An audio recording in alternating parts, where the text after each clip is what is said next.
Well, So, go ahead, Gwen. Go ahead. oh, okay. Well, I was just going to say one of the things we like to do is go around and let everyone say hello, introduce themselves, turn on their camera for just a moment before we start the presentations. And typically we go by jurisdictions. So why don't we start with DC and if folks from DC could please introduce themselves and turn on their cameras for a moment.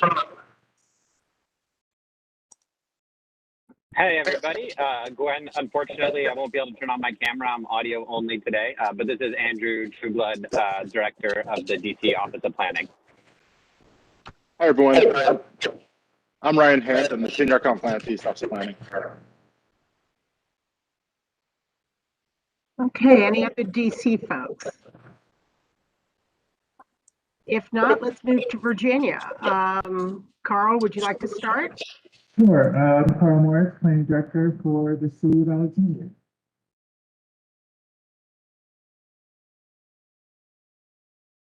I know we have to go to Virginia. Barbara?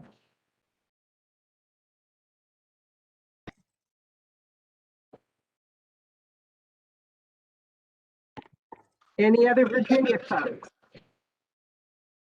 Elena Ray, Director of Planning and Zoning for Loudoun County, and I don't have my camera on because I've had far too many late night meetings this week. Okay. Great. Well, I see Barbara Byron from Fairfax County. It looks like maybe, Barbara, are you on? You're muted, yes. Okay. Let's see if there's any. I think she's having some audio issues. Yeah, something's been wrong with my audio today. Can you hear me? Yeah. There you are. Okay. Hi. Barbara. Anyone else from Virginia? Okay, how about Maryland? I'm Gwen Wright, obviously from Montgomery County. Good morning, everybody. I'm John Schlichting, Director of Planning for Gaithersburg. Jackie Filson, Prince George's County. Good morning, Jacqueline, Director of Prince George's County. That was Andre Checkley and I, Andre. And obviously Derek is also with us because he's chairing this session. He's the deputy.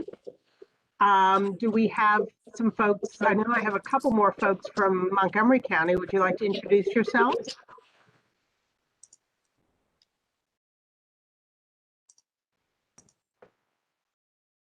Or maybe not.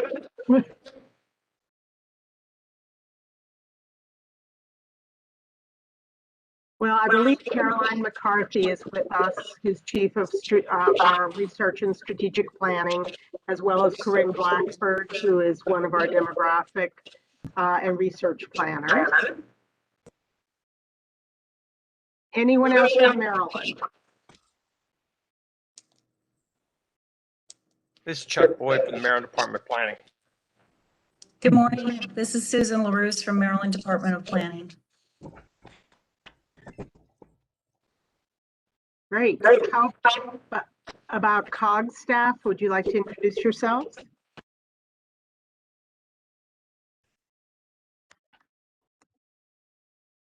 I'll go first. I'm Paul Desjardins of the COG staff. Welcome, everyone. Thanks so very much for joining us and looking forward to the presentation. Good morning, everyone. This is Greg Goodwin with the COG staff.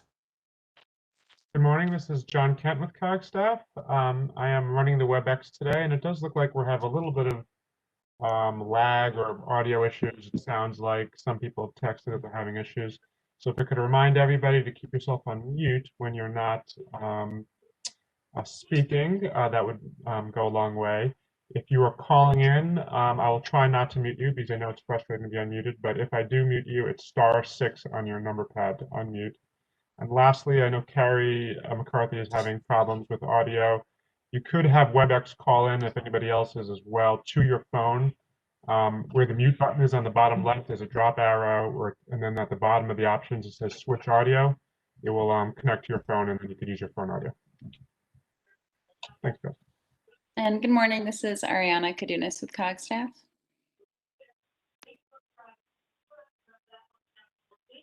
Vicky Cook, COG TVB. Good morning.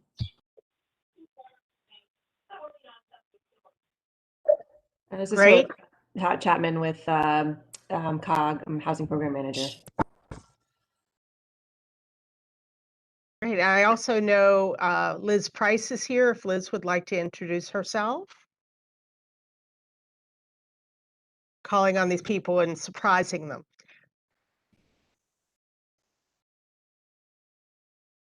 If Liz is having trouble with getting on, I'll just say Liz Price from ULI Washington is also with us today. So we're thrilled to have her.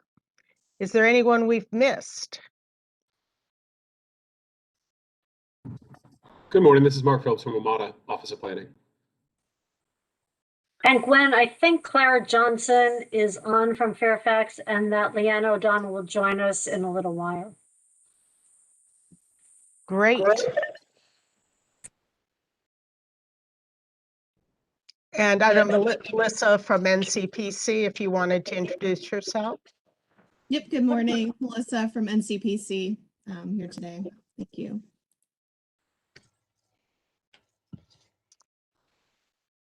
Okay, it's a great group. I don't know, Carl, if you want to say a few words about just how we're doing all of these different sessions over the course of the year and what this particular session is focusing on. And I want to thank Derek Berlage. We'll thank him again at the end for taking on the responsibility of organizing this session. Yeah, thank you very much, Gwen. And this is, I would say, a very exciting year for the planning directors. Back in the early end of last year, beginning of this year, we decided that this was a appropriate moment, a necessary moment to think about the future of our region and all the things that impact planning for the future. That the pandemic highlighted, created in some ways, but also highlighted in other ways that a lot of things are changing. And we very much need to, people are going to be asking us, because it's our job to look to the future. What are the implications of what we're seeing for the long term? And as Paul and I think Derek were saying at the early part of this meeting, the smartest thing is to get the smarter people than you in the room and hear and listen to what they have to say. So we are excited to have the folks that have agreed to talk to us this evening to share your insights. You should know that they're extraordinarily valuable to us. We are excited to hear what you have to say. And we've got the rest of our year is other aspects of the built environment and how people work with each other, live, work, and play, all of that. But today is a hugely important subject, so we can't wait to get started. So before we do that, I'll just mention, I think the next one in June is housing, if that's, am I right? Or is it retail? And I guess it's retail in June and housing in July. Thank you, I do remember. So lots of good stuff to look forward to as well. Does anyone have any announcements they would like to make before I turn it over to Derek and the panel? All right, I'll take that as a no, and that you're ready to get started. So I'm going to turn it over to Derek. And great. Well, thank you very much, and thank you to each of our speakers who are going to be introduced in a few moments. I'll introduce each of them as they start to speak. But we have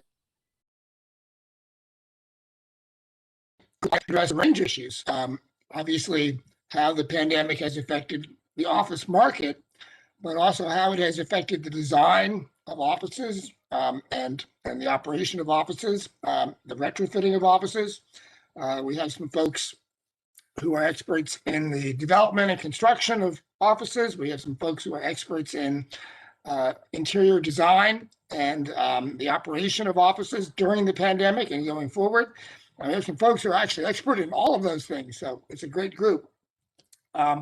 We're going to actually start, though, with a presentation from John Kent of the COG staff, who's going to kind of set the stage with some facts and figures, and then we'll give each of the panelists a chance to share their thoughts, and then we'll have a good roundtable discussion. So let me turn it over first to John. Thank you. I am John Kent, and I'm a regional planner at COG. Can everybody hear me okay? Am I unmuted? Yes, okay, good. Sounds good. Thank you. Earlier this month, COG published the Commercial Construction Indicators Report for 2020, which analyzes property records from the CoStar database. And I will briefly present our findings from the report.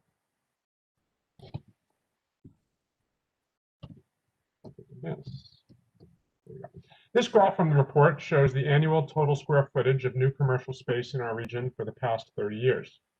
Looking at the top line, which shows the total for the year, construction fell by 29% from 2019 to 2020. In 2020, 124 new commercial buildings were completed, adding 10.8 million square feet of rentable space to the region. We are well below the peaks of 1990, 2000, 2008, and 2017, but still above the recent lows of 2010, 11, 12, 13, and 15. This chart breaks construction down into major building types. We see office in purple, retail in orange, industrial and flex space in red, and all other uses in blue. We can see a significant decline in office construction from 2010 through 2015, but we had seen steady increases in the 4 years since. Last year did see a drop in office construction again, but the 3.8 million square feet of new office construction was more than had been built in 2016. Over the past few years, industrial, hospitality, and healthcare construction has increased, but standalone retail construction has continued to decline. This map from this year's report shows commercial buildings completed in 2020 in red. Properties built prior to 2020 are shown in beige. The size of the dot is in proportion to the building's square footage. All member counties added new space in 2020, except for the county equivalent cities of Falls Church and Manassas Park. You can see a fair amount of office construction near metro rail stations or near highways. 42% of all new office construction in 2020 was in the District of Columbia. Loudoun County has seen a good amount of construction, primarily in the industrial flex sector. Data centers make up most new industrial and flex construction in Loudoun County, which is the national leader in data center space. The largest project is the big red dot in Prince George's County, to the right of the map, the 11-story University of Maryland Capital Region Medical Center, not far from the Largo Town Center Metro Rail Station. The last decade has seen a significant increase in hospital construction across our region. 13 hospital buildings have been built over the past 10 years, which is more than had been built in the previous 32 years combined, according to CoStar. Here we have the 30-year trend in construction, broken down by regional ring or jurisdictional group. And what I mean when I say regional ring is that COG groups member jurisdictions into 3 areas for analysis. The central jurisdictions are shown in purple and listed, inner jurisdictions are shown in blue, and outer jurisdictions are shown in green. We can see that construction has been relatively even by central, inner, and outer parts of our region. Office and hospitality have been drawn to central jurisdictions, particularly metro rail station areas.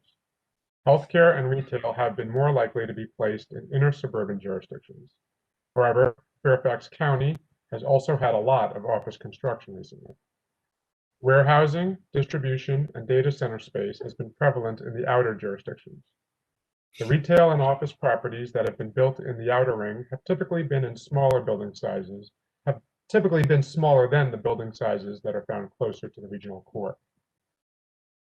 Historically, between 50 to 75% of regional construction has been in activity centers, and that share fell to 64% in 2020. Sorry. And this is below the 75% target set by the Region Forward Coalition, which is the line shown in dark orange. We have yet to reach it since the target was set in 2012. We did come close in a few years, And actually, earlier versions of this report showed that we did meet the target. However, updated CoStar data suggest otherwise, as corrections and updates to properties were added. For metro rail stations, about 20 to 50% of construction has been within a half-mile walk of a metro rail station historically. In 2020, 37% of new construction was within a metro rail station walkshed. But this does vary by land use. For office, 45% was in a metro walkshed, and 96% of new office space was in DC was also in a metro walkshed. This report also analyzed vacant space. I added some updated tables to this presentation for the first quarter of 2021. Comparing the first quarter of 2021 to that of last year, we see that office vacancy has jumped by about 1.5%. Northern Virginia has the highest office vacancy rates in the region at just over 16%. Retail vacancy rates also jumped. Looking at the axis labels, though, we can see that retail vacancy rates are much lower than that of office rates. But they still jumped by about the same amount. Generally, retail vacancy is more responsive to market changes and turns over quicker and more frequently than office space. Looking at the longer-term trend for office space, we can see that office vacancy increased to the highest rate in the database in 2020, to 14.1%. However, the rates are not much higher than in 2015, when the rate was 13.9%. In the past, the COG area had one of the nation's highest office vacancy rates, along with Phoenix, Houston, and Dallas. However, many other cities now have higher office vacancy rates, suggesting their office market has been hit harder by social distancing than the COG area. But we should also remember that vacant and occupied space does not necessarily translate into workers in their office buildings.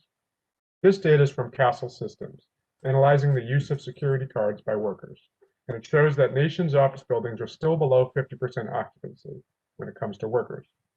The DC area's return to office rate is just under the average of the top 10 metro areas. So basically, what we have for the past year was a pretty poor year compared to other trends, but not much worse than what we had seen from the Great Recession or from federal budget sequestration. This report is available on the website for this meeting, and I will add a link to it as well in the chat. Great. Thank you very much, John. So now we're going to go right into our panel of experts. Minutes to get the state of office, and then we'll have lots of Q&A. And we're going to start with Yolanda Cole, who I think is already known to many of you because she has 25 years of experience as an architect and interior designer. She's a senior principal and owner at Hickok Cole, which of course is a leading architecture firm right here in Washington. And we also know her because she's been a great leader in the Urban Land Institute, the AIA, the Board of Trade. And we're really pleased to have her with us this morning. And so she's going to talk about how recent events have been changing the design and use of office space, which she knows a whole lot about. So welcome, Yolanda. Wowee, thank you very much. I appreciate it. It's great to see all of you, and I really can't wait till I'm in the room again with you, which we hope will be pretty soon. So we'll probably be talking about that as well. All right, so I have kind of a rapid fire presentation here, so I'm going to be referring to my notes, so hang on to your seats. All right, so hot off the press, I mean, these are things that came into my inbox this morning. Okay, from KPMG, this is a March study, but it's just now making the rounds. Global executives remain apprehensive about a fully remote workforce. 30% of global executives are considering a hybrid model, 2 to 3 days a week and out. 21% are looking to hire remote talent, a significant shift down from 73% in 2020. So we're rethinking this a little bit. Global CEOs are less likely to downsize physical footprint. Yay, that's good for us, right? 17% to downsize their office space as a result of the pandemic. 69% plan to reduce their office space over 3 years. So office downsizing has either already taken place or some of the strategies have changed. So we're slowing that down. Government and vaccination rates driving decision-making.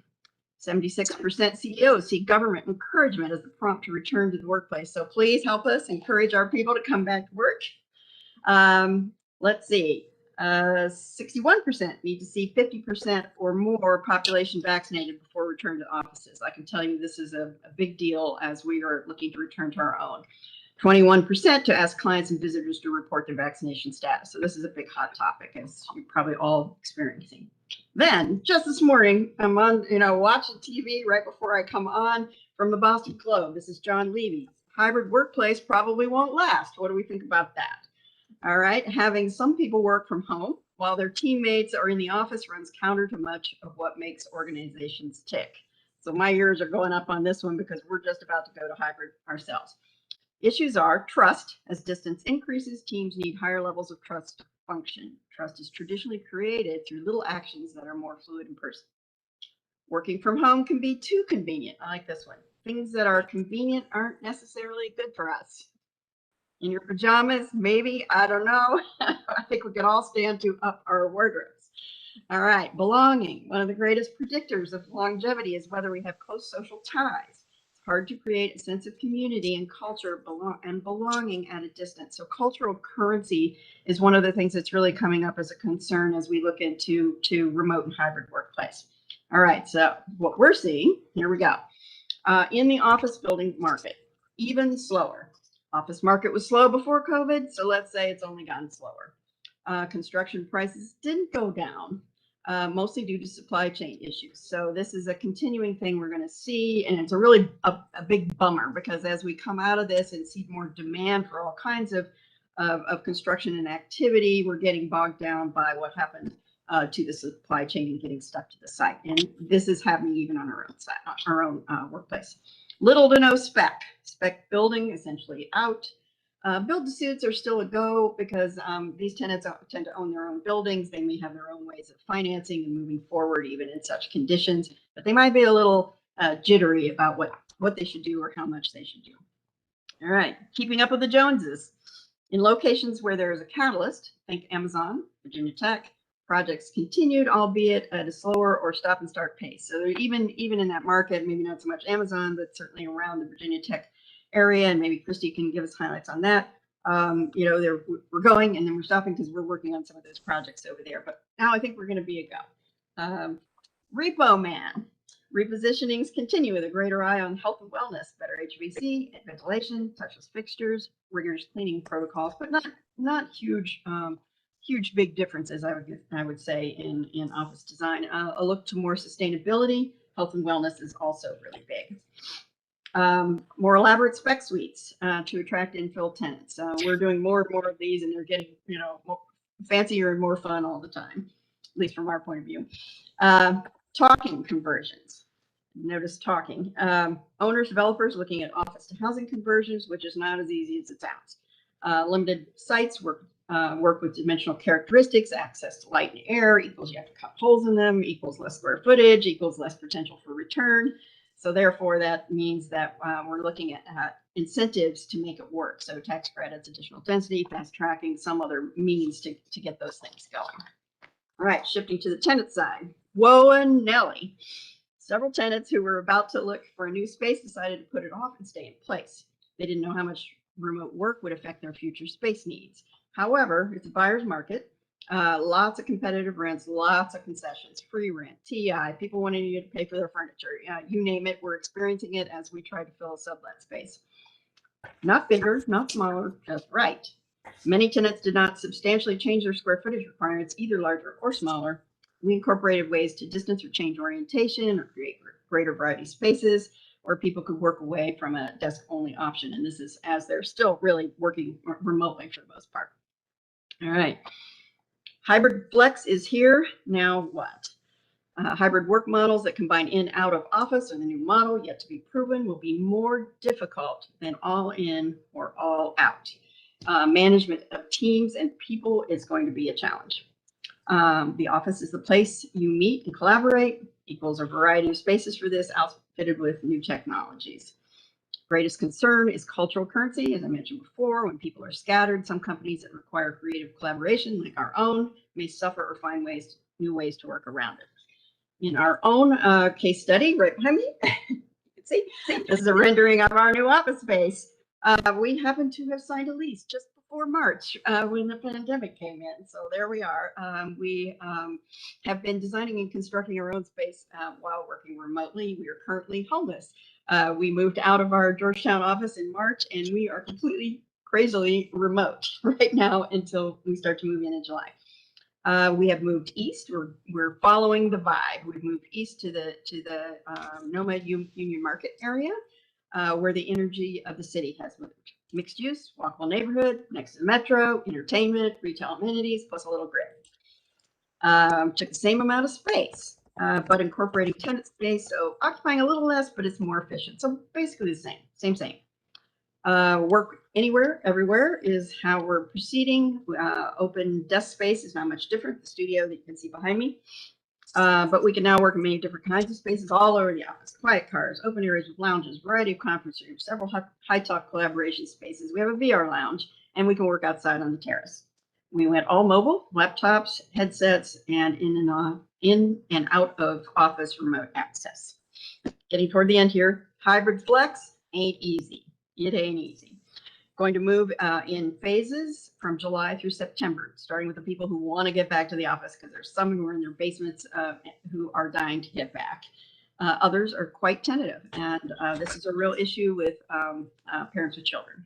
Minimum 3-day work week to start, flex hour shifts from 7 a.m. to 7 p.m., and we're declaring core hours from 10 to 4, where everybody's supposed to be available. This is going to be more difficult, as I said before, than working all in or all out. And the jury's out on this. I'm the one that's kind of trying to figure this stuff out and roll it out to the rest of the firm.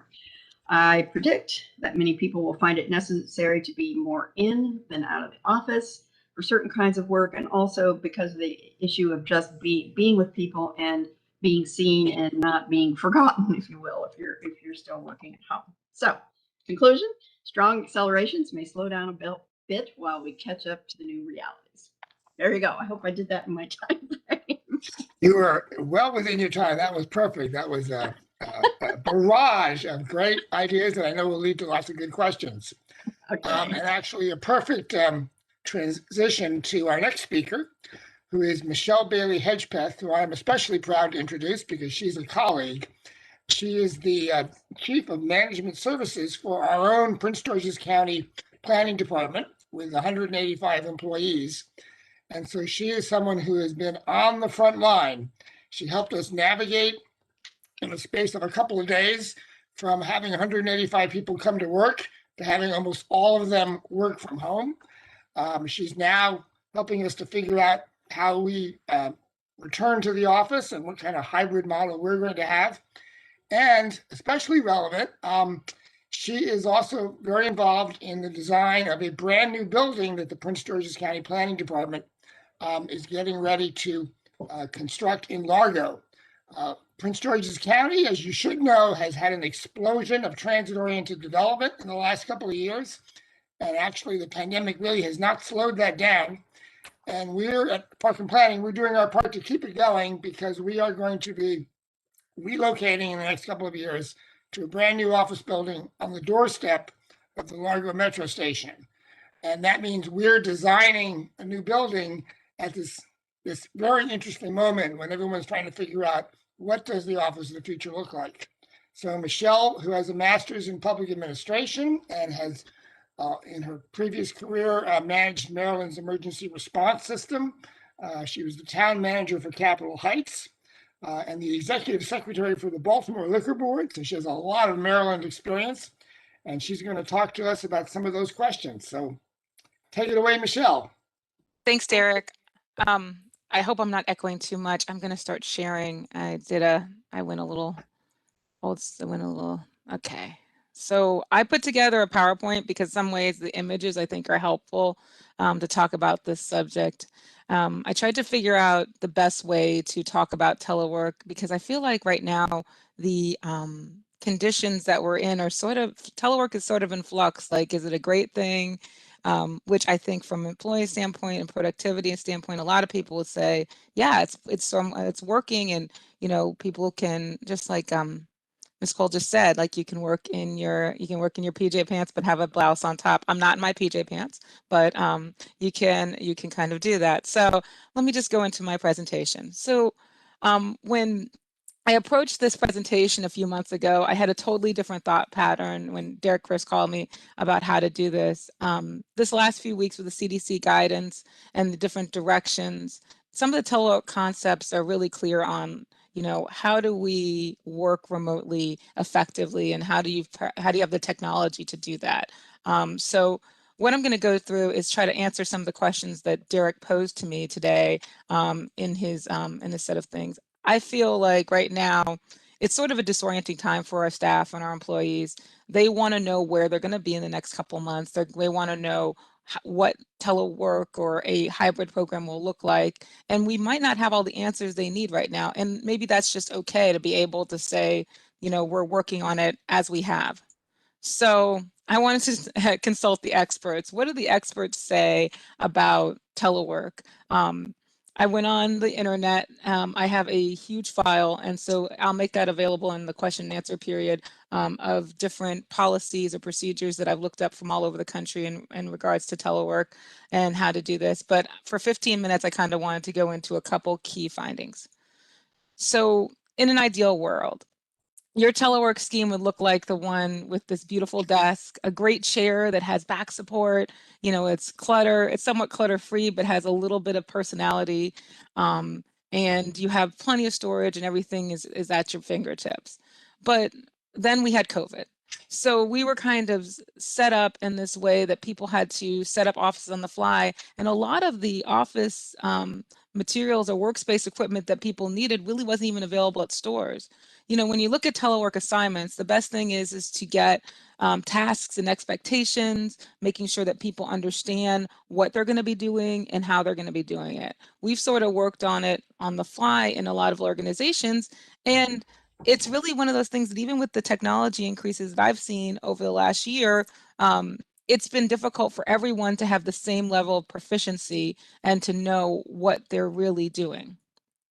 So I think at this point, one of the things I'd like to see more organizations do is to debrief on their assessment of their current telework situation. So as we look at moving towards hybrid situations, we really probably need to look at what are we doing now, but what could be done better? What processes in the office should we be evaluating to see if those processes are still even necessary? What are we looking, when we're doing some of the things that we've done at home for this period of time, do we really need to go back to the office 2 days a week to replicate those office procedures, or can they be done with technology?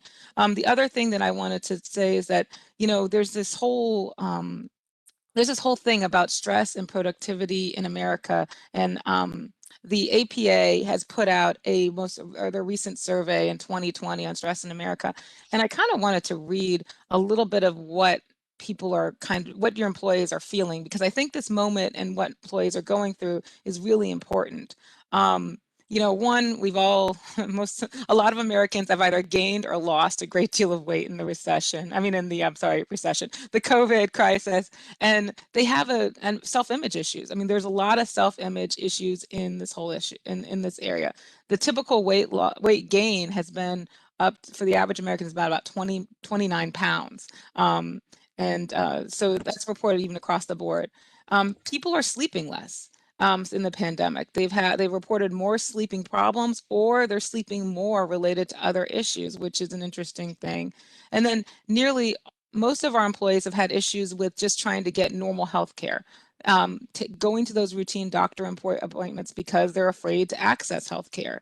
Nearly half the parents that surveyed in this said that they've had an increased level of stress with their children, because they're both working from home, the kids are working from home or going to school, or they're going back to school and they're trying to deal with the issues of that transition. The other issue that I wanted to mention is essential workers. What we have is that we have a lot of employees. We have some employees that are in our offices that have been working the whole time. They've actually been kind of keeping the office afloat and making sure that we keep working. And what the study says is that between 34 to 12% of these have been diagnosed with a mental health disorder, or they haven't even sought treatment to kind of deal with the issues that they've been handling during the COVID crisis. And then, of course, there's an effect on minority populations in regards to this and feeling uneasy about in-person interactions, the lack of trust. I mean, basically between 57 and 46% across the generations have these issues with trust. So when we're looking at the telework hybrid context, we've got to think about what's also going on in our employees' minds and what are they thinking right now. So what I wanted to do is answer one of Eric's specific questions. Which employees can telework and which cannot? When there was an interesting study that was done by the University of Chicago, and I put the little citation here, which is how many jobs can be done from home. And typically, they have noted that 37% of the jobs can be performed entirely at home across all industries. And that actually increases in the state, local, and government area to about 47% of all jobs could be entirely done from home. That's what their study found. They also found some other interesting things about educational services, professional and technical services, and insurance and finance, which also cross over into the government realm. So looking at those numbers of the type of jobs that if you just said technically could be done at home, there's actually a large percentage of your employees, but it also is very segmented towards those who have higher level managerial positions, which then creates this divide. So that brings me to our next issue, equity issues. Derek also asked me to look, are there equity concerns with this whole teleworking and the digital divide issues? So yes, there are. In a recent study, in the recent census study, Black households had 20% more people living in their household. Latinx households had 80% more people living under one roof than white households in this country, which then translates into a lack of space, lack of privacy, lack of quiet for a lot of our workers. So when you think about the ability to have a dedicated office space at your house where you're not being interrupted by family, I think the photos that I showed in the beginning sort of show these hybrid workplaces where, it might be at your kitchen table, it might be on a couch. And is that the best workplace for a long-term telework situation? No, it's not. And then some of the equity concerns, again, go back to that essential workers tend to skew into minority groups, that these tend to be more of your I'm gonna turn off my virtual background because it says my CPU is higher, or tend to be more of your essential workers. Again, there's another issue that also came up with equity, is that among workers age 25 and over, those with advanced degrees were also more likely, as again, to say managerial and advanced degrees, to work at home rather than people with less education. So those are the initial equity issues that I wanted to address from Derek's question. What I did find are some suggestions on handling remote work with equity. One of the ones was focus on flexibility, not just because we've always done something this way, maybe allowing people to have that more time. Again, removing some of those technology barriers, surveying and talking to employees about the reality, and then also considering introducing technologies that instruct people to create a plain background and in their instead of you can see my lovely panel palace at my house right now. So kind of making that an equalized background for people. And then look at opportunities to connect with people who do similar work in organization. Give your employees opportunities to find out how, if you have people that are working on finance or working on other things, that they work with other people in the organization, figure out how they can collaborate or share responsibilities that might also provide some synergies. And then for those that don't fit in the remote work model, develop programs to provide equity in other ways. Maybe that's giving more childcare options on site, looking at career and educational opportunities so that they can advance into those. Oops. So this whole return to work, I think that was one of the last questions, is that how are employers handling the return to work is one of the last questions that Derek asked me. I found mixed results. Over the last few months, employers have begun more aggressively asking people to move back.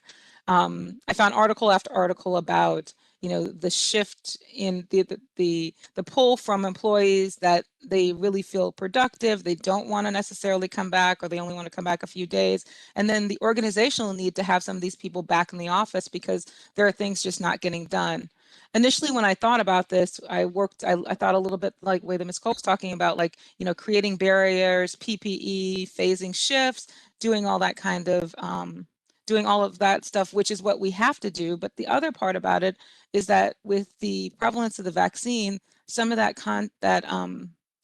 conversation has shifted to maybe an oh no, because people are realizing that, hey, this might not, the PPE is not going to necessarily matter. The barriers are not necessarily as much of the focus when the vaccine is, effective.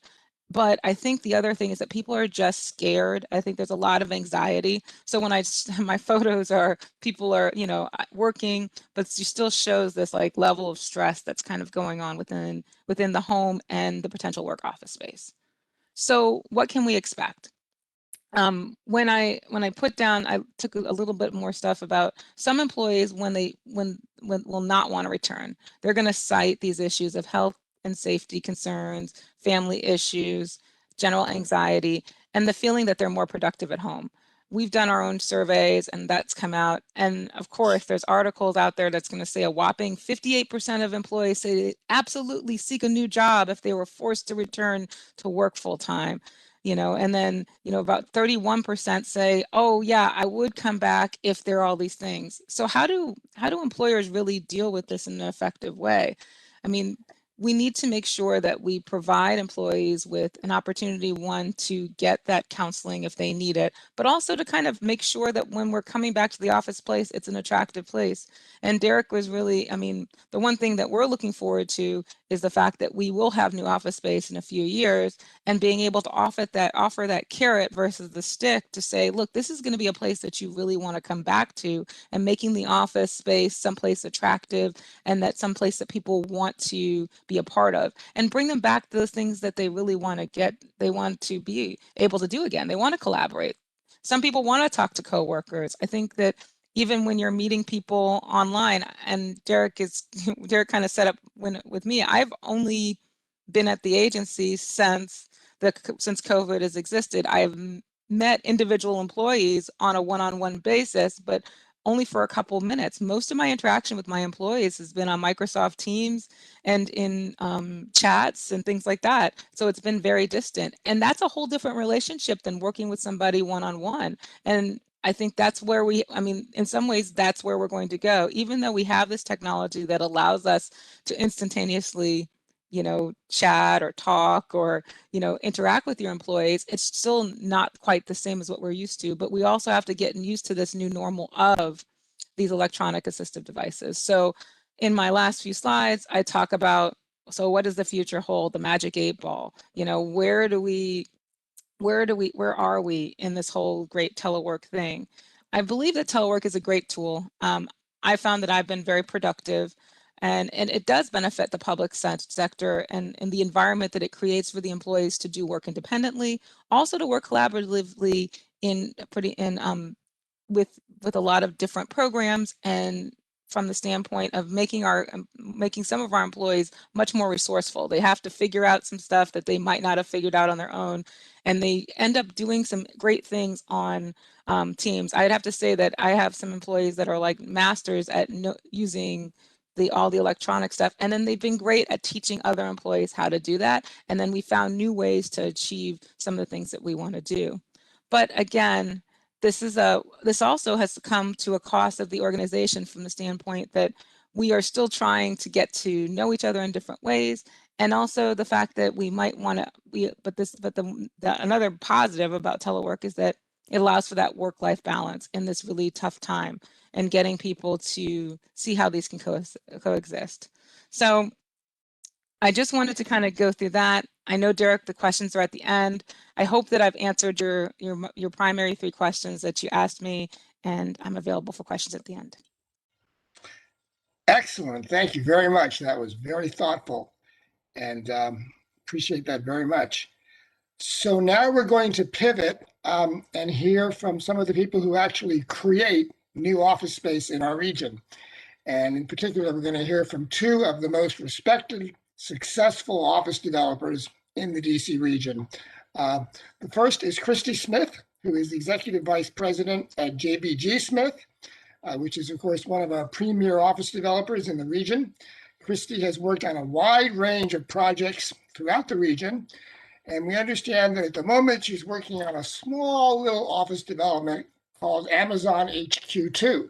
So I'm sure that the change in the office market and office design is something that she has been very focused on, and we look forward to hearing her thoughts on how recent events are going to affect investment, development, and ownership in the office market. Welcome, Christy. Great, thanks. Can you guys hear me?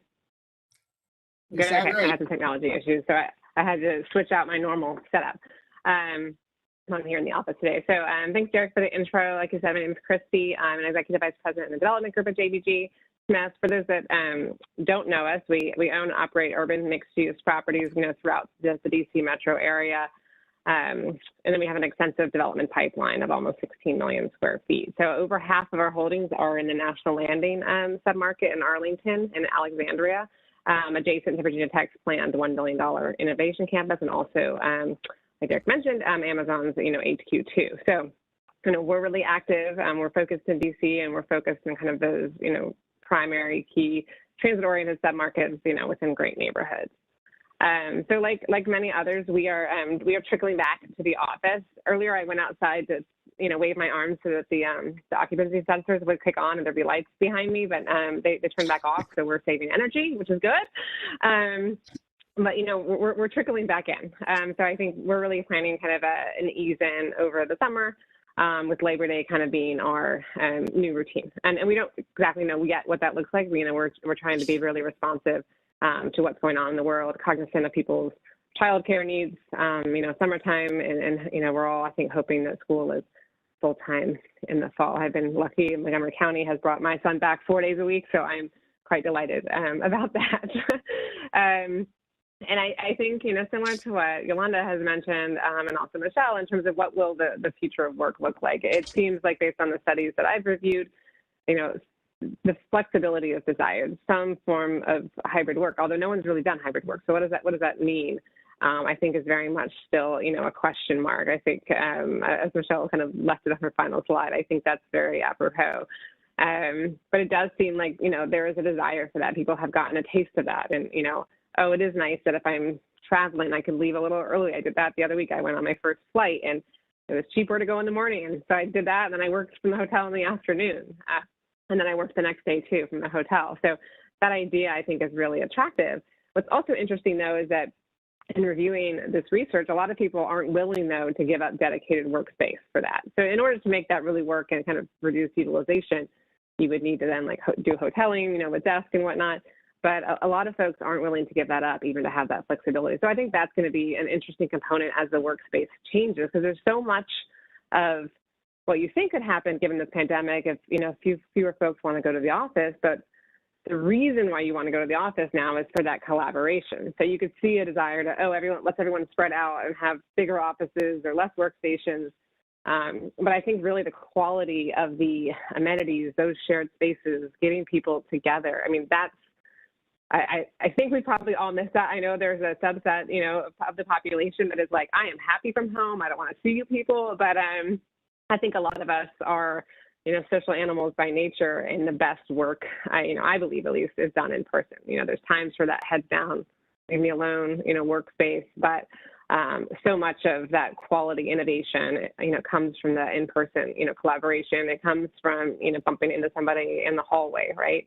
I saw someone this morning that, I did just learn our coffee turned on. So I saw someone, coming down for the coffee, and I was like, wait, we have coffee again? But, I don't normally see him. So, it was good to catch up. So I think that's such an important piece of it.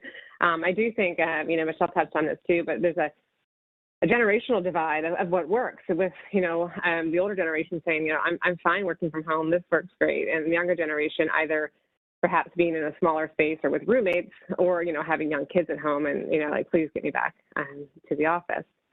So I think that's an interesting kind of generational divide, and obviously that can tend to match up too with, you know, with seniority of folks that are coming into the office. On my 3-year-old, it's quite adorable, but every time I come downstairs for lunch, every day he looks at me, "Mama, you all done with work?" I'm like, "No, honey, I have more work."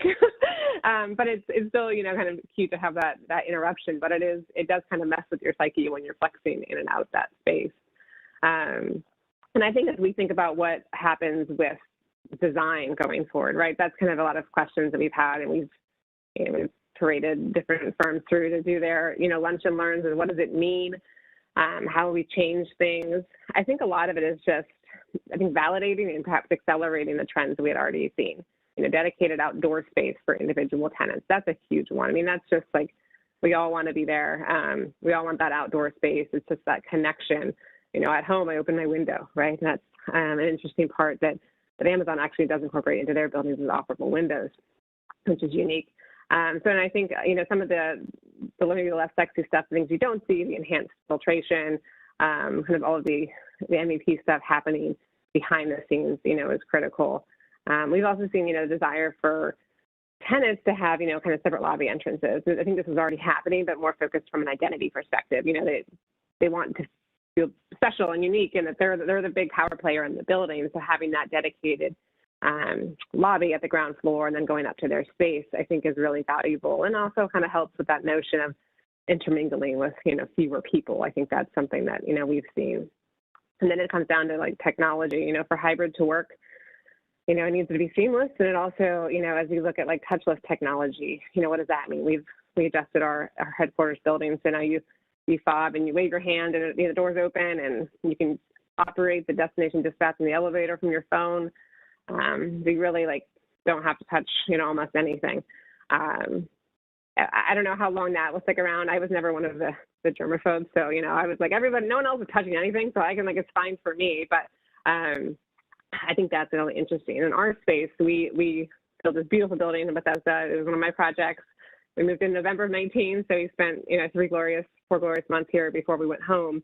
And there are a couple of things that we've done. You know, we have a dedicated outdoor terrace that's just for JBG Smith on the lower level of the building. And that's some of our first meetings I had, where we have an outdoor conference room. So some of the first meetings I had were out there, still wearing masks, you know, begging management to turn on the outdoor heaters once we could figure out how to do that. But it was some of those meetings where, like, look, we need to really talk strategically about, you know, people or projects, and to do that remote is just hard. So that's been, I think, a key element of what we've done in our space. We had our first hybrid meeting the other week. A few of us wanted to come into the office, and, you know, someone's just not yet comfortable, right? It's like they're in a pod with other families, and so you're kind of, you know, making sure that everyone's playing by the same rules. And we had converted one of our huddle rooms to, you know, a Zoom room, and it worked great. I literally touched the button. It came on. It was a big screen, so he was quite large because there were 3 of us in the office and just one at home. But that worked, you know, really well. And it's that type of technology that has to really be seamless, or I think people won't do it. And so, you know, I think that another, you know, anecdote that I was talking to an architecture firm this morning from a design perspective is that, you know, obviously, you know, I'm sure Yolanda knows better than anyone, but a lot of times, you know, designers are packed in pretty tight. And as they're looking at their space layout and trying to bring folks back, they have to get more space, you know? So there's this push and pull of like, oh, in theory, maybe fewer folks are coming in, but now they want more space. And so what does that mean? So I think that's just, you know, really interesting to see. And I think some of the other trends, this is kind of one, I think, an interesting one. You know, we've started to study different office core layouts, you know, for buildings in the pipeline, and looking at that. And, you know, one thing we're seeing is going, you know, from the traditional men's and women's restrooms to going to individual restroom pods. You know, you're sharing less space with people. So it's good from a health perspective. It's also great from an inclusion perspective. So that's one that does double duty, which I think is really neat. It also takes the same amount of space based on the studies that we've seen. So it's not something where you're taking up you know, additional rentable square footage where, you know, folks could be sitting. So I think that's a really exciting one. So in the grand scheme of like, how will it impact office design? I do think it's keep doing what we're doing. You know, it's creating that that outdoor space, creating the great gathering spaces. I know it seems counterintuitive to use the word gather at this point, but creating that space where people can be together, because I think that's what's going to, be the core of the office of the future. From a market perspective, look, I think, Yolanda hit on a lot of the notes after the presentation, but, we've seen, this is kind of our experience. We've seen tour activity increase in the office sector in the first quarter. Folks are getting out there. Just heard from a leasing person, we had our first kind of tour where folks are more comfortable, being in a larger group. So that's all, exciting. And, as we look to the latter half of the year, we expect that recovery to begin in earnest. So, I think that it will, shift this whole notion of flexibility and what that means and hybrid. I think there's something there, and we really need to test it and see how it unfolds, because, there are firms that have done, kind of fully remote and obviously fully in person. But that notion of some people at home, some people, at the office, how do you kind of coexist like that, and does that work or not? But I think it's something there to really study and see how it goes. But I think we've all had that notion of we want a little bit of that, but we also really need the people. And as I'm preaching to the choir when it comes to this point, but I think the workforce still, particularly the younger workforce, is going to value, amenities, walkability, convenience, all things that make a great neighborhood. So from our perspective, we look at our portfolio, that's where we've concentrated our assets and our future pipeline. And, we think that that's the staying power. You're creating those great places and people are going to want to be there. For me, our office is in downtown Bethesda. I mean, it's like what pandemic when you come to Bethesda Row. It's, people are out. There's so much amazing outdoor space. I mean, the streetery on Woodmont Ave is packed all the time with folks. So I think that, it does come down to those great places, dense urban places where you can kind of get all your needs, accomplished in a short radius. That's going to be part of the staying power that keeps folks going back to the office. So those are my kind of high-level comments, but happy to get into more Q&A later. Oh, Derek, I think you're muted.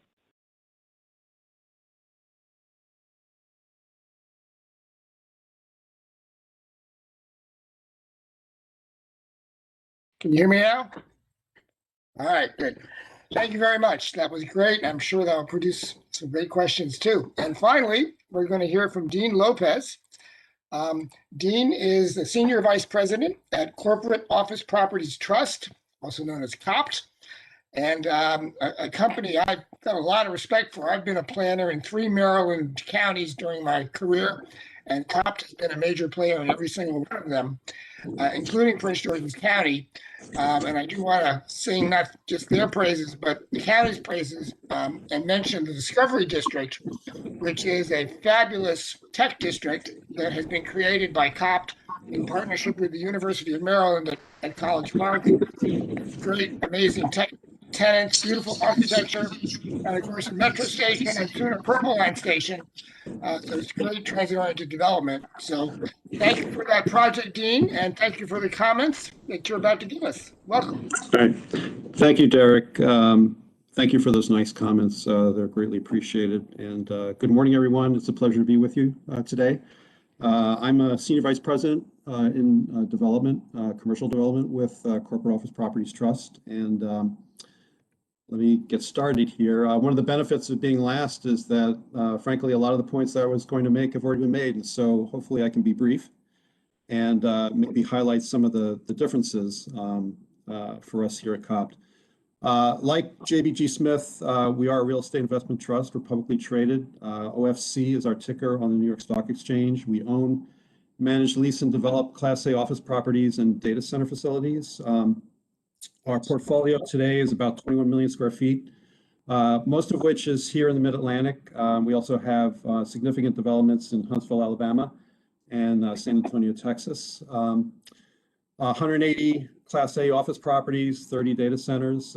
We average about 1 million square feet of new development construction per year, at least over the last 10 years. And actually, this past year has been no different. In fact, we've remained very active through this past year, which in many respects has been a challenge. frankly, keeping up with the demand that we have. And one of the reasons for that is that 88% of our portfolio is oriented to defense and IT operations. We're the preeminent provider of real estate services to the United States government and related contractors in the defense and IT arenas. Most of our developments are adjacent to or near to high-tech and cyber security oriented United States government defense installations that execute priority missions. And so these are our demand drivers, and they never stop, they never close. They in some respects have consistent, almost insatiable demand for new space to meet their programmatic needs. And many of these facilities are secured and require clearance for their employees to be on premises. And so examples include Fort Meade, Fort Belvoir, the Washington Navy Yard, some of the NOVA agencies out in the Chantilly area. And then I mentioned Huntsville, Alabama. We have a very large development underway near the Redstone Arsenal, where the rocketry is basically invented. Just looking retrospectively, and a lot of this has already been touched on, and Christy mentioned it as well, but if we look back over the last 30 or 40 years, it's sort of interesting to see how office planning has evolved. We went through this trend towards basically densification of office space. The challenge was to try to make offices as efficient as possible, pack as many people as we could into them. And interestingly, I think pre-pandemic, over the last 5 years, we've seen a little bit of a pullback from that. I think there was a realization that in many companies, many organizations, that really wasn't working as well as maybe had been anticipated. There was a reduction in productivity. Employees were not as comfortable. Again, this was pre-COVID, as it was with a loss of privacy and an ability to effectively and productively conduct their work. And so there was already, we found, at least in our own work, a trend somewhat away from that. And obviously, the introduction of more collaborative work areas, sort of called the landlord amenity wars of adding some of these nice areas that Christy touched on to our projects, rooftop lounges, more hospitality or hotel-like areas or lobbies are moving away from just being areas where you go in and you look at a directory and you check in at the desk. They really are more like hotels. You walk in and there are opportunities for meetings for both formally and casually. There are opportunities to grab a coffee. There are opportunities to relax, maybe play some board games, read, listen to music. They're just very different than they used to be. Pocket parks are another thing that we've introduced. And all these things really started taking root before COVID. And I think it bodes well coming out of COVID that I think a lot of those elements are what are really going to be needed for people who feel comfortable and compelled to come back into their offices. Interestingly, as of 2018, only 3% of the workforce work from home. And a survey, a Harris Poll survey from early 2020 showed that 37% of workers wanted more flexible work arrangements. And so obviously things have changed a little bit. We made a rapid shift to working from home. One thing that is interesting related to COP's portfolio and even COP ourselves is that really throughout the pandemic, most of our buildings were about 50% occupied. And again, that relates to most of them being mission critical facilities. A lot of the folks needed to be at their offices to conduct their work because they are secured and cleared facilities. That was work that they couldn't do from home. We COP'd ourselves since June of last year, have been back in the office to varying degrees. From June until April of this year, we were at about 50% capacity, and we did that on a departmental rotational basis. Since April, we've been at about 75%, and effective June 1st, we're going to be 100% back in the office. And I'm in my office right now as I'm speaking with you. I think there's been a lot of discussion about what the impacts of COVID has been on the workforce, and what I think we've learned from it. But I think coming out of it, in order to come back into the offices, workers are going to expect their spaces to be safe, compelling, and energetic. These are the things that they miss. They're going to be looking for their workspaces to really combine the best attributes of both worlds that they've experienced in the past. From home, a relaxed culture with a sense of office community, more flexible hours and dress, sufficient daylight and natural ventilation. I think that's something that people working at home have realized is important to them.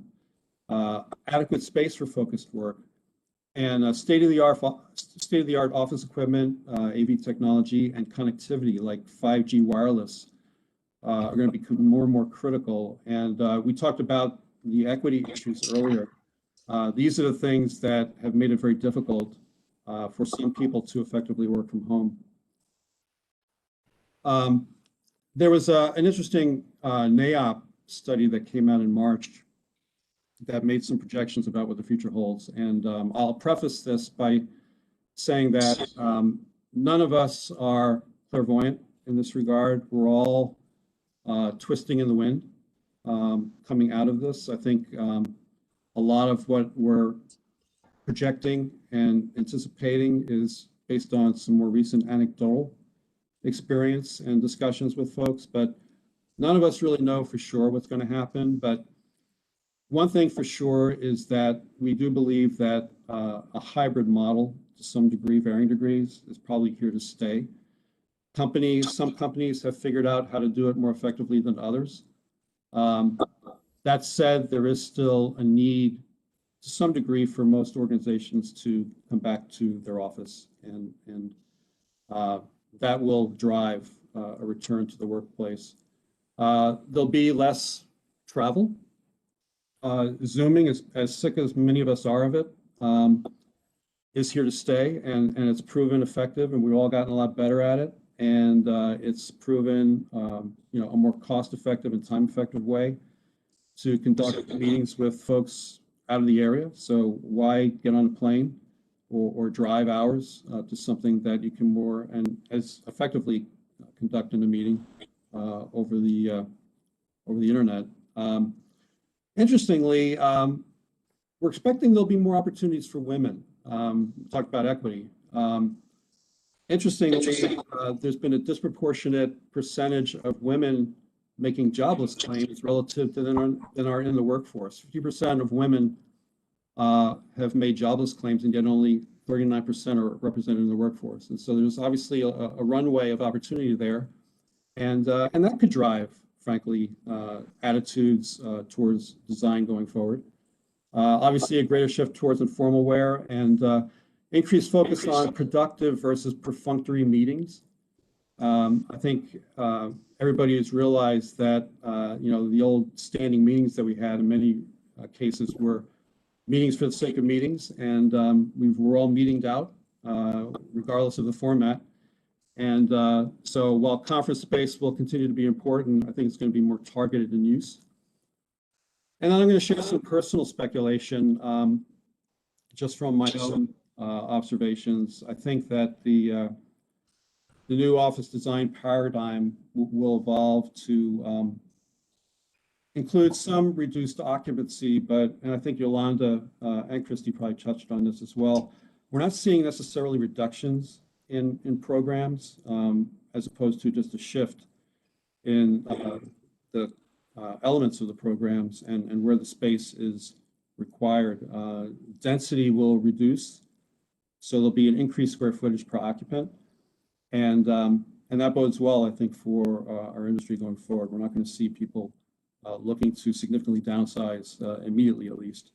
I agree with Christy. I think more touchless office access and equipment is going to be the vogue. Healthy buildings in terms of more natural outside air and daylight are going to be a prerequisite. Many of you have maybe heard of the new well health safety rating. That may, to some degree, become like the new lead as sort of a barometer of the suitability of a facility. I think Underwriters Laboratory has a similar standard that's being adopted by some.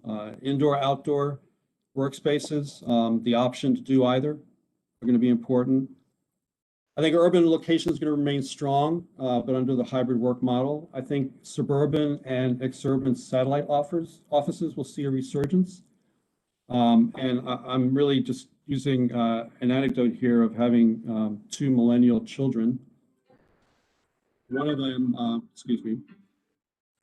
one of them previously working in Manhattan and one of them here in DC, and each of whom swore that they would never leave the city, never go back to the suburbs. One of them just did. One of them bought a home in the suburbs of New York City, and the other one, I think, is probably looking at a long term of work from home and now thinking, well, Northern Virginia is a lot cheaper. It doesn't look so bad. So I think that there will be some resurgence of the suburbs for office space for some organizations. And a couple last comments. I think that there's going to be a pent-up demand that once we all figure this out, or at least feel a little more comfortable that we understand what we're doing, and I'm speaking, when I say we, I mean organizations, I think there could be a deluge of activity in the markets. And I think that there could be some desperation by organizations that have procrastinated or put off this decision. They may be coming up upon lease expirations and become a little panicked about their outlook and their ability to sustain their operations in a smooth transition. And so I think that we're all gonna have to be ready for that. I think that speed to market and the ability to be flexible and pivot very quickly are going to be very important. And we're all in this soup together, meaning private industry and the jurisdictions, and we're all going to have to work together to find a way to make things happen. And as I said, I think it could require a lot of speed and flexibility. And then the last thing is, you know, I'm with the news out of India every day. I think it's a sobering reminder that even though in this country we've had the luxury of having vaccinations readily available to those who want it, there's still uncertainty as to how long that vaccine will be effective and when and what form we'll need boosters. And so I think as a society, remaining vigilant and proactive in that regard is really going to be critical, that you know, we work our way out of this and not find ourselves hopefully not falling back a little bit, particularly as we head into the fall and the next winter. And so I think that that'll be critical to our movement forward. So those are my thoughts and comments, and I'll be happy to answer any questions as we go forward. Thank you. Thank you very much, Dean. And thank you to all 4 of the presenters. Those were all terrific presentations. So please consider yourself showered with virtual applause. And we actually have a fair amount of time left for questions. So I know it's a very educated, inquisitive audience. So folks, jump in. And if you want to direct your question to a particular speaker, that's fine too. Any takers? Well, while people are collecting their thoughts, I'll just join Derek's saying that this is enormously helpful, exciting information. You guys covered sort of the gamut. Of course, we're concerned about our employees, and I think one of the things about the past year is the fact that everybody just assumed that a workplace would be the way it was. And now that we've been given the opportunity to say, well, it could actually be something completely different, we are challenged to figure out, and I think our employees also are challenging themselves to figure out, well, what is it that they actually want and what is it that actually works the best. And you guys have taken us through the thought process of what to consider, and I certainly appreciate that. One thing from a planner's point of view is, of course, we're planning future communities, and we think about how much office space or how much commercial space should be in a particular neighborhood. And of course, we have learned that among the things we should do is be flexible about that, particularly now. But nevertheless, at some point, we want to be thinking about, well, isn't there just how much work should be workspace should we be planning for in some of our activity centers? Do you all think that we talked a little bit about on an individual tenant basis, it doesn't seem to be shrinking, but do you see ultimately there being a shift in sort of the overall land use mix in some of our activity centers?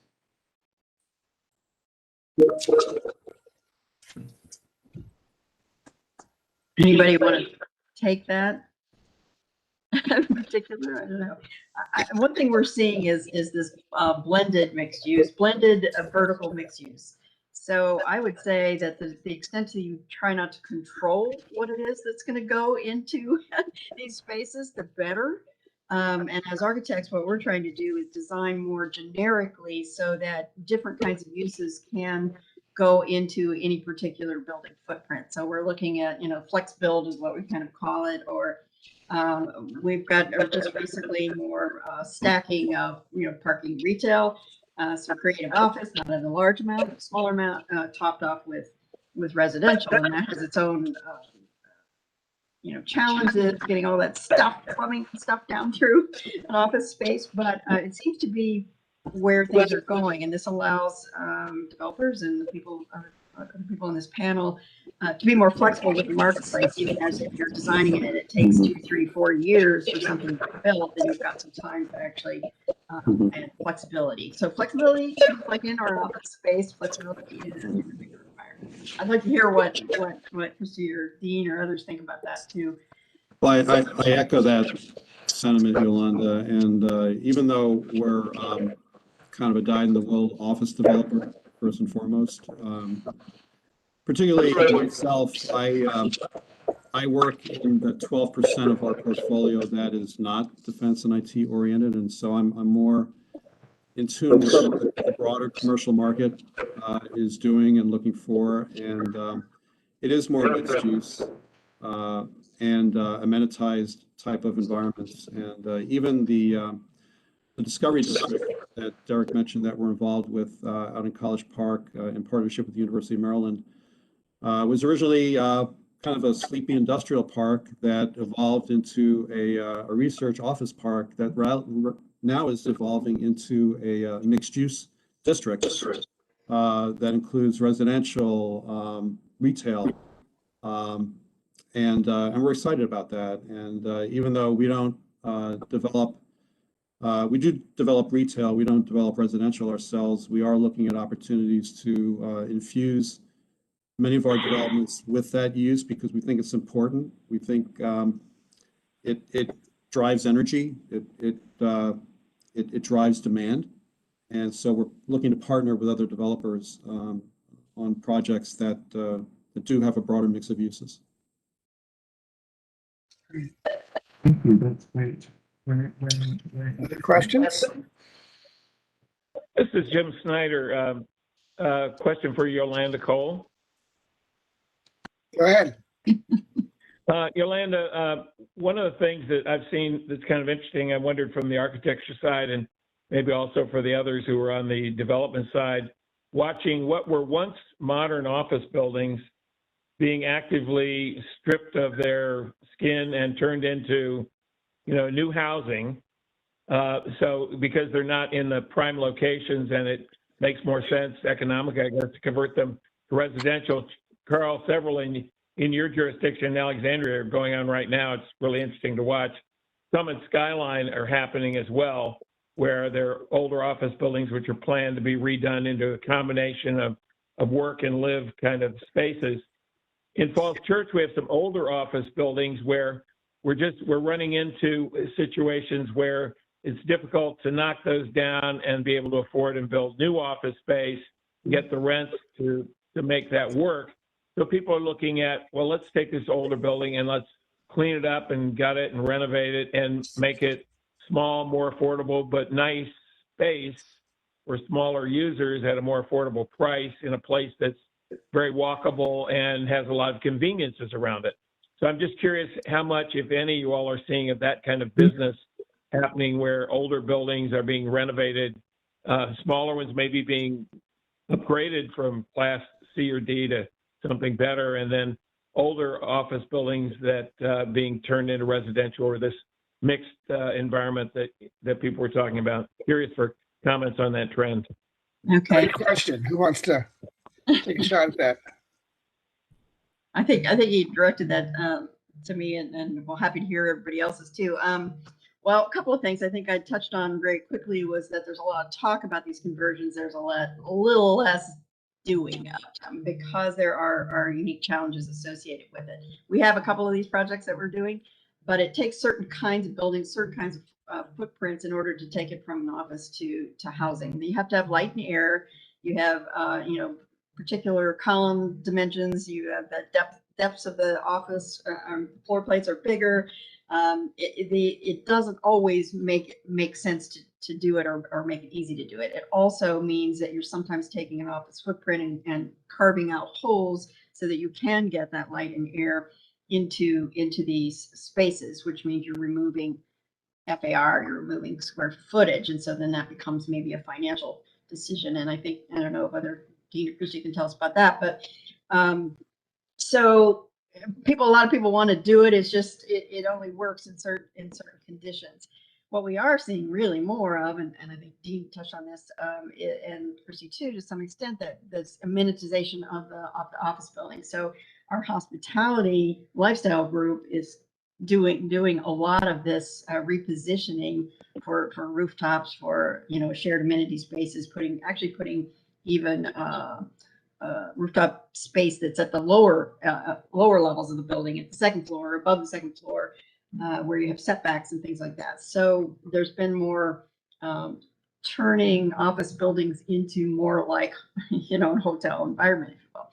So I think people are looking for lots of solutions to take these office buildings that maybe not, that we're not occupying because they're old product. They don't have the quarter wall, free column dimensions that people want, or the floor to ceiling glass that people want, and trying to find new uses. So to the extent that jurisdictions, you can provide incentives to do that, to get people over the hump, either through some kind of tax credits or density, or getting the projects faster through the system, or whatever it is, taking away some of the red tape, if you will, then that might help spur some of that.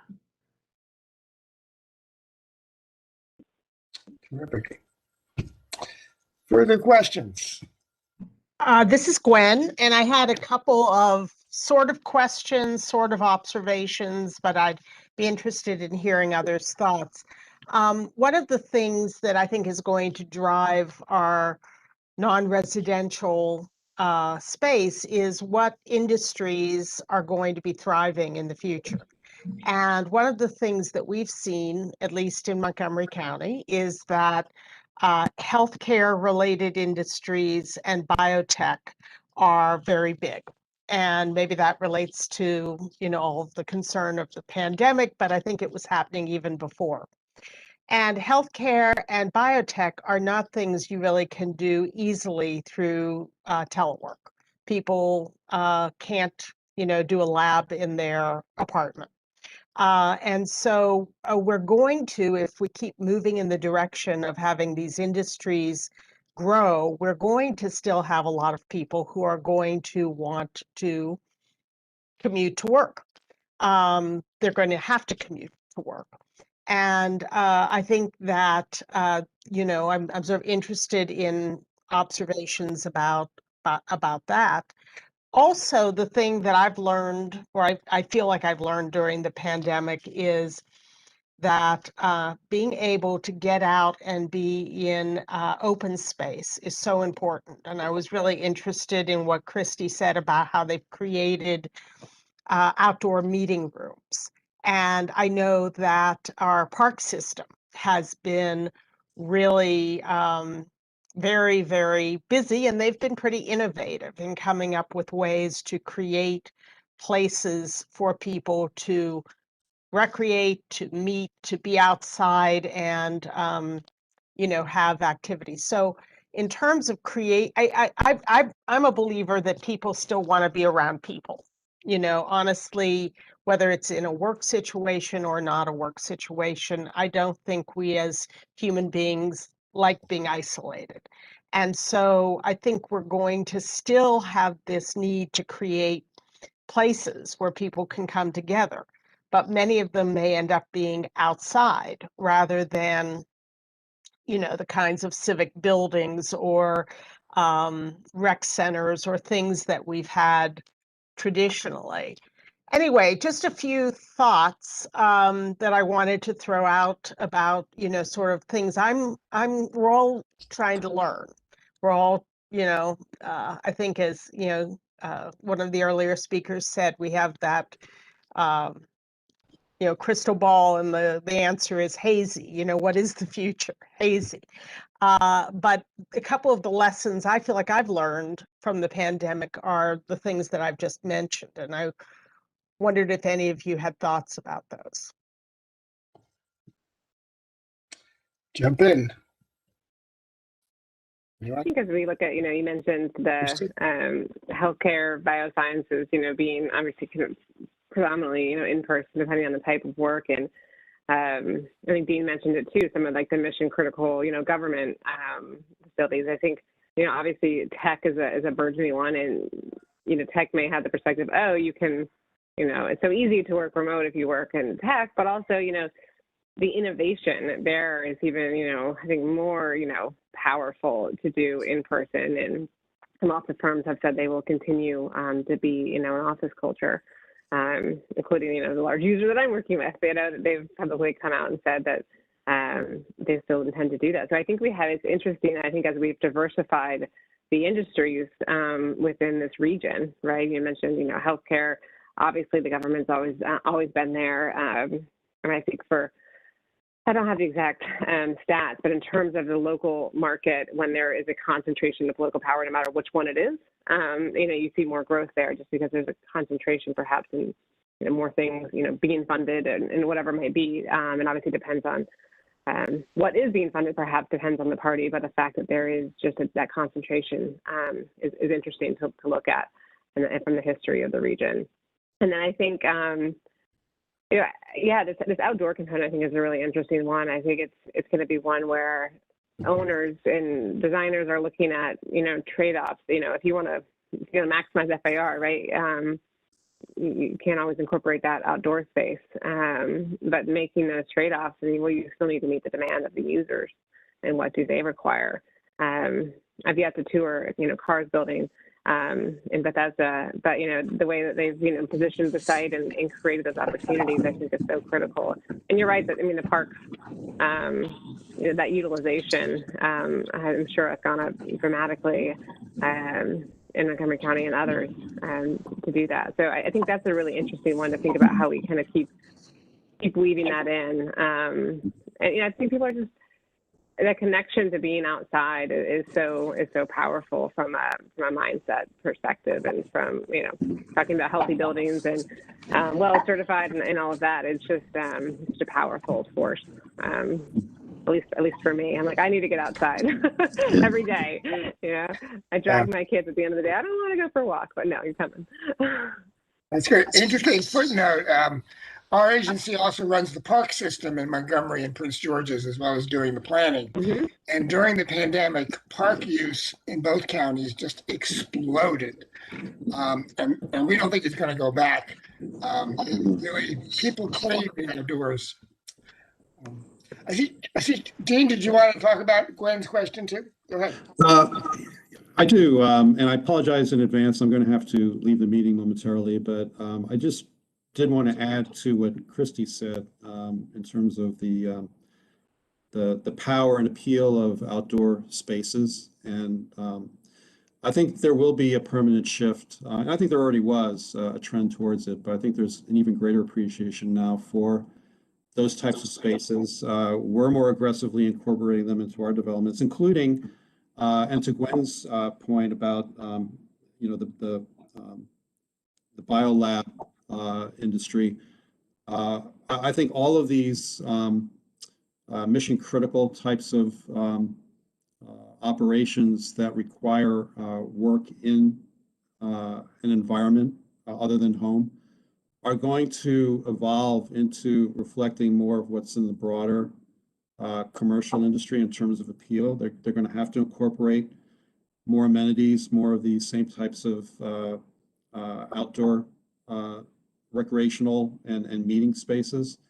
And another interesting anecdote that I'll share is that, and this was pre-pandemic, but I can see this happening more and more. One of our tenants in a building in the Discovery District, in fact, Cyber, which is a cybersecurity training organization, actually programmed a large outdoor patio as part of their space and pay rent for that space, which in the past was always a struggle for developers to carve out space that could otherwise be usable and rentable. But I think tenants going forward will see more value in that and reward developers for providing it and compensate developers for providing it. And I think that'll be better for everybody. And with that, I'm going to have to excuse myself, but thank you all for the opportunity. I've enjoyed Thank you, it. Dean. Thank you. Thank you for your time. Great. Yeah, we're just about coming to a close, but I see Chuck Bean has a question, so let's hear from Chuck. Thank you very much, speakers. Really appreciate it. And I joined you all mid-program, so if you haven't been wished already, happy Bike to Work Day. So struck by Dean's comments, and I think the part of the puzzle, at least in my mind, is how much of the telecommutable jobs will be coming back partially. So it won't be binary 0 to 5 for a lot of people. It'll be 1 day or 2 day or 3 days. And Christy, I was struck by your comment, hey, Bethesda Row, walking down there, pandemic, what pandemic? And as we try to do our best to study these transitional data, trying to get out of crystal ball to 2022, Christy, I think I'm probably more in that camp that just a few months will be it'll be the roaring 20s. So larger framework, COG, I see for the next decade, focused on 225 high capacity transit centers, high capacity transit stations. So 150, some that are on the ground or being developed, and then the 75 that are coming in the next decade. So I think applying a lot of these questions, what will the office be along BRT and Fairfax and Montgomery will be a big consideration. And then the second is equity emphasis areas. So the first, high capacity transit centers, it's very COG-like, last 20 years, activity centers, optimizing these places for density, walkability, and bikeability. But now equity emphasis areas, these 350 census tracts, many of which are adjacent to these activity centers. How do we make them a major, how do you make equity emphasis areas, these census tracts, as major planning construct as we made our transit-oriented communities? I think this is going to be a big puzzle. So we've talked. I think this telework question has to do a lot to do with the white collar jobs, but we got to make sure that we're as we're optimizing for that land use around the TOD or the transit-oriented communities. How do we weave in these 350 census tracts? I think this is going to be the big push for the next decade. So, Christy, that was kind of a mouthful. Carl was nodding his head, following along. So I appreciate any comments on that.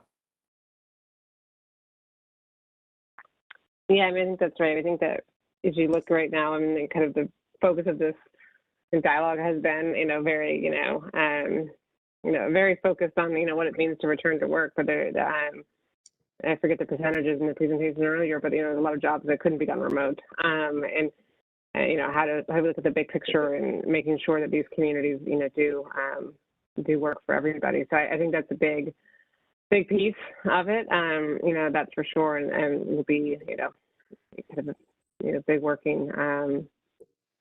for this, this whole group and others to make sure that it does work for everybody. I think that's exactly right.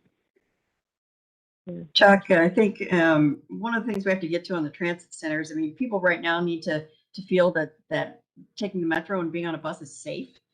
And I've been trying to, look for studies on transit and the spread of COVID, and there are some out there. There's not a lot of it out there. But I've been trying to get out to our offices because people are concerned. We're on a metro now, and yet here we are. They don't necessarily want to be in an Uber either. So I think there needs to be some, an active plan through Metro and governments to help people over that hump, right? I could not find a study that made a connection between mass transit and the transmission of COVID. Now, does it exist? Probably, but haven't really had the the data behind it. And is data really what people want to hear? That's a whole nother thing, right? There's the emotional piece that's associated with that. With equity, from my standpoint, affordable housing is the key. And we're not talking about housing today, but getting more affordable housing around metro stations, making that commute shorter and not longer from far distances away is really important. And office follows and retail follows rooftops and stuff, even if it's multifamily rooftops. So I think that's hard. It's hard to do. Affordable housing is hard to do in this particular environment, which I know all of you have been working on that. We have time for one more question, and then it'll be a wrap. Anyone got one? If there isn't another one, I was going to ask a little bit about the not so much the workers, but the clients and the customers of the people that are businesses that are in offices. Whether it's us in planning and local government, where we have either applicants or members of the public, or anybody else who's got clients. What do you have a sense of what their expectations are? Are they going to want to come to a location and meet with you? Maybe not fly, but that's a relationship that's also important. So what thoughts do you have on that? Well, we've had some initial talks about the idea of, people of how do you take care of this demand? I mean, we have a lot of development demand, and whether that's in person or whether that's online, and there's been some challenges for a lot of on the information side for people understanding everything on the web and being able to talk to a person. So we've had our challenges with just making sure we have phone infrastructure so that employees can talk to people and can get that. So I think that is one of these challenges that you deal with when you have this 100%, when you have these closed down systems. And I think the one thing when I was talking about evaluating things that we did well or things that we can improve, I think the customer service aspect is something that we probably need to look at as far as, we rely a lot on digital on the web or having forms, but making sure that our customer base is there. And that's a big challenge, is to give people that education and helping them, and then our forms being customer friendly. So over the last couple of months, we've updated and done and redone forms, but we're still working on it, because I think that's the one thing that we've learned from the pandemic, is that we really didn't have as much as we thought we had, because we did have the luxury of seeing people in person. So I think that's one of those things that we can improve upon, because I don't think this is going to be the first time or the last time that we'll have to deal with an issue that if we had to close for something like this. So it's something that we'll have to look at, and long-term look at, some efficiencies and dealing with customer service. Yeah, let me add to that for we're all planners here. Our planning board in Prince George's County actually yesterday held its 50th virtual meeting And one of the things we discovered is that having virtual meetings in some cases has increased citizen participation, and it has definitely changed who participates. Yes. Because Yes. lots of folks, most folks cannot take the day off and travel to Upper Marlboro, which is what you would used to have to do to speak, and wait a long time to speak on a case before the planning board. But when you can do it from home on your computer and wait until the case that you're there to talk about actually is called, and in the meantime you do other things, it makes it in many cases easier. And we've seen some improvement in citizen participation, and that's a good thing. Which means that when we go back to normal, if we ever go back to normal, do we want to continue in our county councils and our planning commissions to have a hybrid system where people can always continue to testify remotely? Personally, I would vote for that, but we'll have to see. I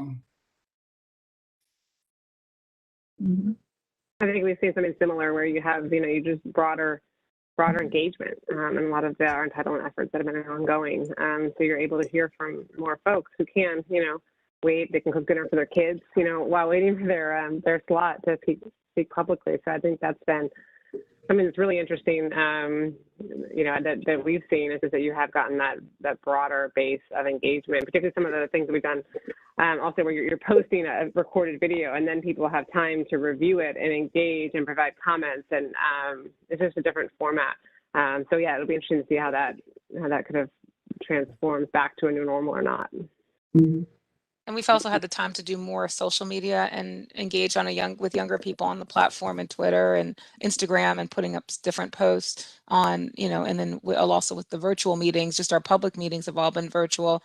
And so we're looking at that issue with hybrid, just like Derek is saying, do we continue to do the hybrid in person and, the online meetings, because people have been able to attend that would never have attended before.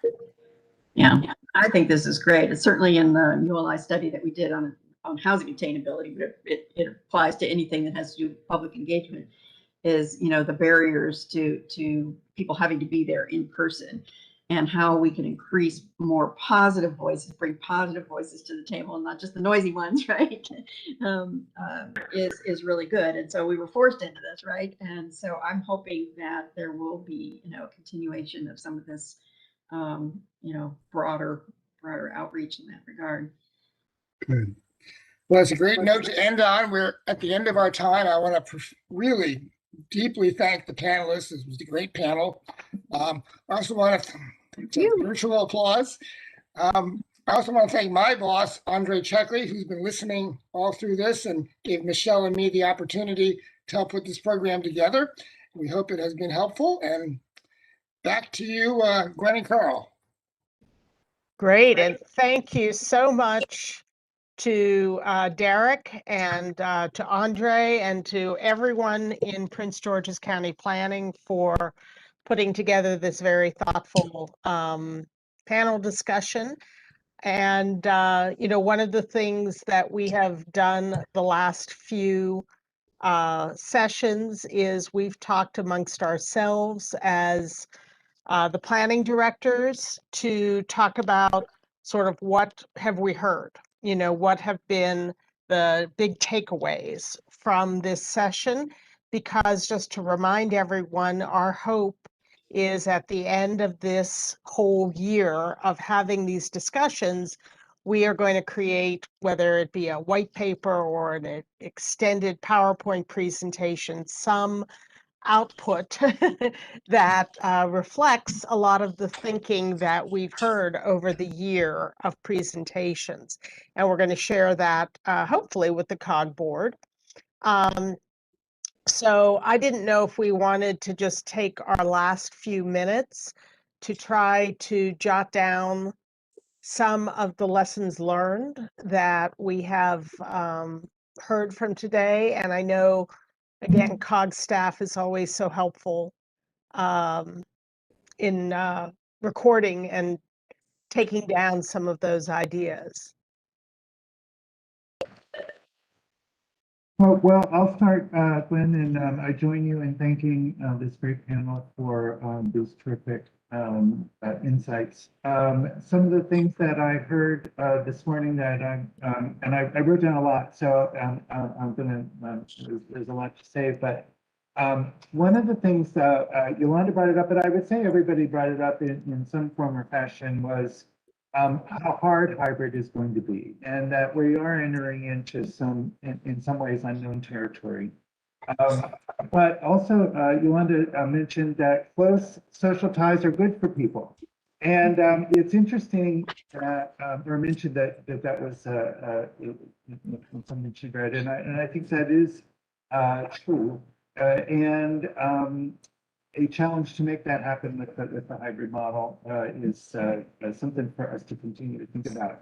I did think some insights on how office design is changing or not changing was really helpful, both in terms of internal design, but also places that are still going to be competitive because they offer the outside amenities. I appreciated very much Michelle's points on a sort of coming back from telework and sort of thinking about who got to take advantage of telework, who perhaps did not, what people will be missing when they come back. The essential component of stress, the stress of having to stay home and now the stress of having to come back. And of course, making sure that there's an equity component in everything, because it'll be even harder when there's some a hybrid model. Those are some quick things that I was just struck me immediately. Who else has something to add? I want to mention, while people are thinking, that we did have some jurisdictions join us during the course of the morning. Jim Snyder, who spoke from Falls Church, Leanna from Fairfax joined, and David from Union County. So we pretty much covered the region on this one.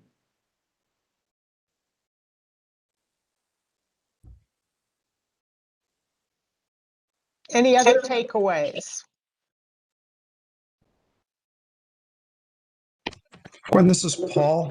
I'll jump in very briefly. First, tremendous kudos to Derek and everyone on the panel. This was one of the most fabulous conversations we've had, and you guys have really set the bar for future meetings. A couple things, if you haven't already looked in the chat, there are a number of comments, there are a number of links that folks from the panel have shared with us. So I would call that to your attention. To Gwen's point, you see John has it on there. We'll be copying all this down so that we can synthesize it going forward. A couple things in there in particular that I just pick up on. Greg Goodwin of our team put in a link that Yolanda alluded to about consumers' confidence and going back, onto transit, onto Metro. There's a hypertext link in there. And then lastly, for this committee, some things will be teeing up going forward that pivot from sort of space use. Next month, we'll be digging in on retail. I know the Prince William staff were on earlier. I think they may have had to drop off, and then we'll be focusing on housing during the July timeframe. So both of those, again, relate to the spatial dimensions, market forces, and again, consumer preferences. And then lastly, I think Chuck may have dropped off as well. He mentioned the sort of 225, 350 construct, and something that Yolanda also mentioned.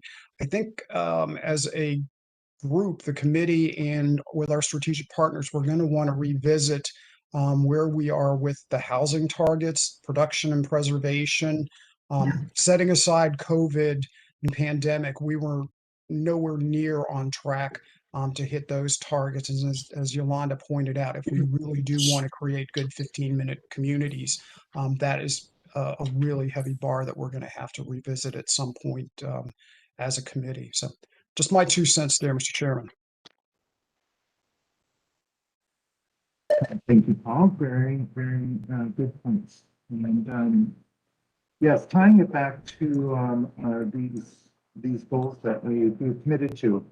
is very, very important. The landscape has changed, but many of the challenges, while some elements of them have changed, we still have some uphill battles. Any other comments from folks? Right then, any other business we have to attend to, announcements to make? Anything from you folks? Just, I mentioned the two upcoming meetings. One thing I did fail to say, Carl, for the July meeting, July 16th, we're going to probably need to start a little bit early on that day. It's also the same time as the Region Forward meeting, which begins at noon. So probably move this meeting to start more sort of 9:30 time frame. Just so I'll follow up with an email to everyone. And then real quick, Michelle, I sent you a message in the chat. It'd be great if you could pass along a PDF of your presentation. If it's okay, we'd like to post that with the meeting materials here. And then lastly, as we said, we have some members of the media who've been streaming this. I know we have one request for follow-up on that, so maybe in touch with some of the panelists if there are specific questions that they'd like to direct to you as well. Sounds Great. great. I'm setting it in. I'm setting it now. Well, thank you all for a wonderful meeting, and I look forward to talking about retail on June 18th. I think we'll have even more information by then because a lot more will be reopened by then. So thanks very much. And I think, Paul, we were going to stay on briefly and talk about some future meetings.